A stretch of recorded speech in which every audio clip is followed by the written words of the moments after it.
Elle a à peine 18 mois, mais la petite Salsa Jafar vient tout juste d'être excisée. Ici sur l'île de Sulawesi, comme ailleurs en Indonésie, c'est la tradition de couper le capuchon qui recouvre le clitoris des petites filles. Il faut qu'on le fasse si on veut qu'elle entre dans l'islam. Sans ça, elle ne pourra pas devenir musulmane. L'excision est pratiquée depuis des générations en Indonésie dans le but d'atténuer le désir sexuel. Si on ne pratique pas l'excision, elle aura des problèmes mentaux. On est obligé de le faire. Bien que ce soit difficile à estimer, les méthodes indonésiennes sont généralement considérées comme moins douloureuses qu'ailleurs dans le monde où la pratique existe. Mais les Nations Unies condamnent toute forme d'excision ou, selon le terme médical, mutilation génitale féminine. Dans le Coran, il n'y a aucune mention du besoin de pratiquer l'excision. Pour les hommes, oui, la circoncision est obligatoire. Mais pour les femmes, il n'y a aucun verset, pas la moindre phrase qui oblige les femmes à être excisées. Le débat autour de la question prend de l'ampleur dans la société indonésienne, mais il semble difficile que la pratique s'arrête totalement un jour. Le gouvernement a souvent changé de position sur l'excision sans jamais fermement l'interdire.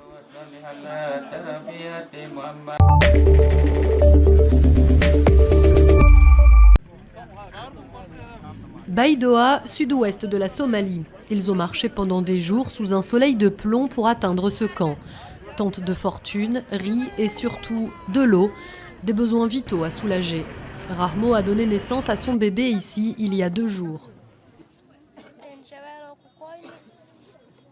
Je viens d'un village appelé Chabela. Nous avons quitté notre maison à cause de la sécheresse. Nous sommes venus parce que nous avions trop faim.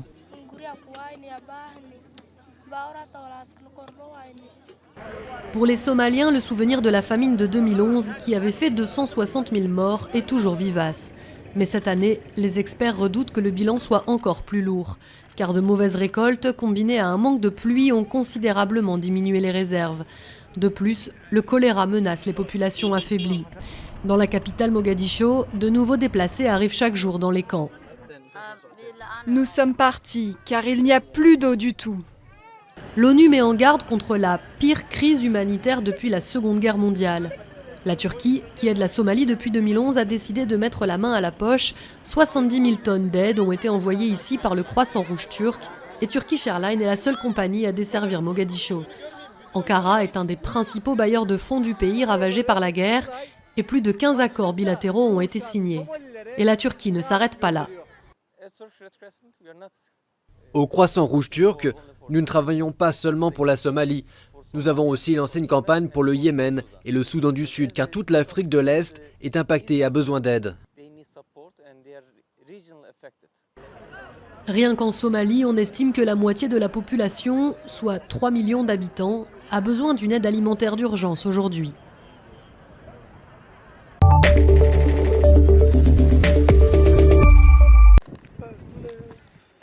Dans la région du Turkana, au Kenya, les carcasses d'animaux font désormais partie du paysage.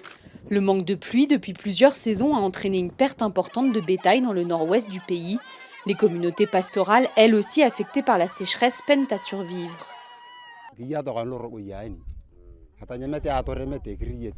Nous mangeons les carcasses de chèvres, rien d'autre. D'habitude, nous mangeons des fruits sauvages et notre bétail. La sécheresse et des conflits entre communautés engendrent des pénuries d'eau et de nourriture. Dans cette région difficile d'accès, l'aide alimentaire et médicale arrive au compte-gouttes.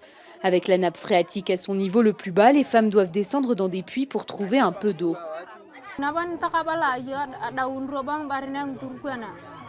Tout le bétail est mort et maintenant nous survivons avec de l'eau. Mais cette eau est sale. Dès que nous la buvons, nous avons la diarrhée.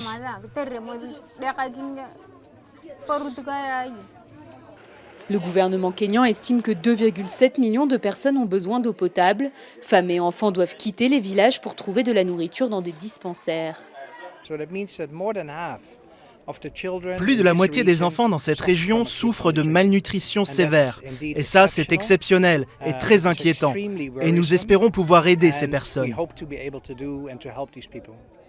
Le Turkana a longtemps été la région oubliée du Kenya, marginalisée par la puissance coloniale britannique puis par les différents gouvernements du pays. La découverte de gisements de pétrole il y a 5 ans a suscité l'espoir, mais aujourd'hui la population se sent délaissée. Nous avons du pétrole, oui, mais qui va le transformer en argent? C'est le gouvernement national qui peut construire un pipeline et trouver des investisseurs. Avec l'élection présidentielle prévue dans quelques mois, la population du Turkana espère être entendue. Mais son cas est loin d'être isolé. Sur les 47 comtés du Kenya, la moitié sont affectés par la sécheresse.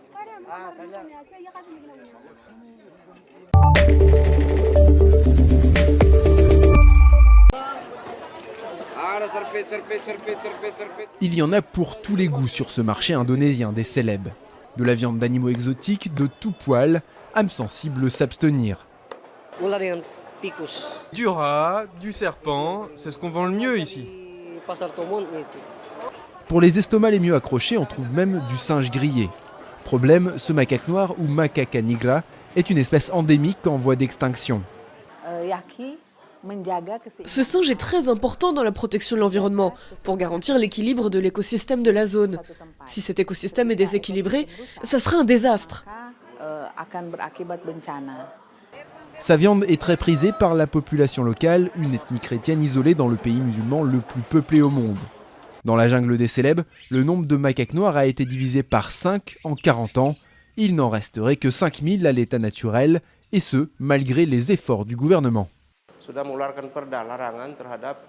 On a émis une interdiction de consommation de viande d'espèces protégées pour essayer d'empêcher les gens de manger du macaca nigra. Le macaque noir a récemment connu un pic de popularité sur Internet. Un primate a accidentellement pris un selfie en attrapant l'appareil d'un photographe animalier. Un buzz qui servira peut-être à attirer l'attention sur le macaca nigra et surtout à le retirer des menus en Indonésie.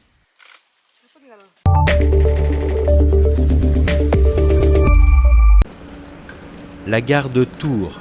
C'est ici, il y a 6 ans, que ce jeune Afghan, alors âgé de 14 ans, a atterri en France pour la première fois. Sa famille l'avait laissé partir seul, avec l'aide d'un passeur turc et la promesse de le rejoindre au plus vite. Mais sitôt arrivé, le passeur l'abandonne juste à côté de ce jardin. Je ne savais même pas si j'étais en France ou pas. Et voilà, je regardais un peu à gauche, à droite. J'ai essayé de parler avec des gens, mais j'arrivais pas à communiquer parce que je ne savais pas la langue ni anglais. Après une nuit d'errance, Samy se rend au commissariat qui le place dans un foyer, puis plus tard dans une famille d'accueil. Scolarisé pour la première fois de sa vie, l'adolescent accumule alors les stages autour de sa passion, la couture, qu'il a apprise aux côtés de son père dès l'âge de 8 ans. Assia l'a ainsi vu arriver un jour dans son atelier de retouche. Elle se souvient d'un cas exceptionnel. Au départ, pour moi, il est venu faire un stage pour que moi, je lui montre ce qu'il faut, pour l'aider justement, pour apprendre. Je lui ai donné un bas de pantalon à faire et il l'a piqué comme quelqu'un qui a fait ça toute sa vie. Il était plus rapide que moi. En cette fin mars, c'est à Paris que Samy ouvre son premier atelier, grâce à la rencontre d'une bonne fée, comme il dit. Un rêve de gamin pour l'ancien migrant afghan. Quand on lit les histoires de grandes couturiers, c'est qu'ils ont commencé par des petits trucs. Ils avaient une petite atelier avec 3-4 personnes, ils ont grandi. Car Samy n'a pas fait que lire les histoires des grands couturiers. Il les a aussi fréquentés. Un rapide passage chez John Galliano lui ouvre les portes de chez Jean-Paul Gaultier, chez qui il restera près de 3 ans en tant qu'apprenti. Celui qui avait pris l'habitude de coudre jusqu'à 200 robes par semaine avec son père découvre autre chose avec la haute couture. J'ai travaillé sur des pièces importantes, j'ai travaillé sur une robe pour Kylie Minogue, j'ai travaillé pour des présidents, j'ai travaillé pas mal de choses intéressantes, quoi.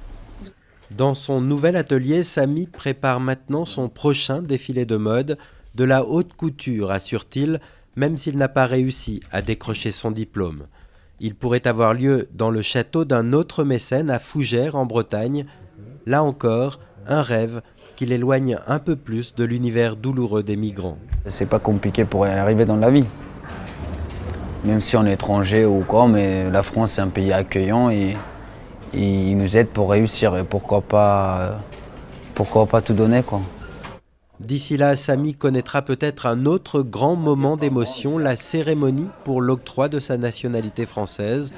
Le jeune ambitieux, devenu la coqueluche des médias, voudrait inviter plein de monde et pourquoi pas le gratin de la haute couture.